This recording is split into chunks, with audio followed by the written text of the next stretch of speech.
Hi friends, Kavin கோழி பண்ணைக்கு அன்புடன் வரவேற்கிறேங்க. நாம் இந்த பதிவில் தூய சிறுவடைங்க எப்படி இருக்குன்னு தான் பார்க்க போகிறேங்க. இது 2 கிலோக்கு மேலே இப்போ எடையே வராதுங்க. அந்த மாதிரி தூய இதுதாங்க தூய சிறுவடைங்க.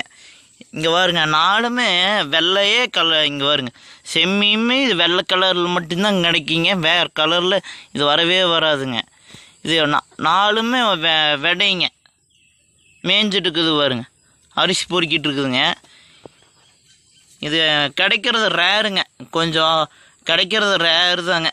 தூய இது சிறுவடைங்க. இது வீட்டு பர்பஸ்க்கு கறிக்கு அருமையாக இருக்குங்க. தூய சிறுவடைங்க. இது இப்போல்லாம் அழிஞ்சிட்டு வந்துட்டுருக்குதுங்க. இது கிடைக்கிறது கொஞ்சம் ரேர் தாங்க. அதான் ஒரு வீடியோ போடலாம், அதுதான் போட்டிருக்குறேங்க. நாம் இது நம்ம தெரிஞ்ச என் ஃப்ரெண்டுன்ட்டு வாங்கிட்டு வந்தேங்க.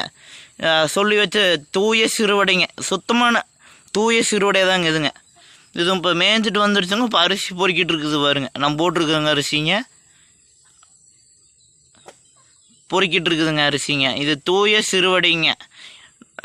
கமெண்ட்ஸில் நிறைய பேர் ப்ரோ தூய சிறுவடை இருந்தால் வீடியோ போடுங்கிறோ அப்படின்னு சொல்லியிருந்தாங்க. அதுதான் நான் போட்டேங்க.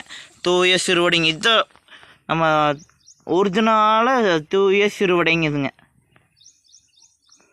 நண்பர்களே, நம்ம ஃபஸ்ட் டைம் பார்க்குறோம்னா என்ற யூடியூப் சேனலை சப்ஸ்கிரைப் பட்டனை இது பண்ணிக்கிங்க, ஆல் பட்டனை செலக்ட் பண்ணி வச்சுக்கோங்க. நான் போடுற வீடியோ உடனடியும் உங்களுக்கு வருங்க. Thank you friends.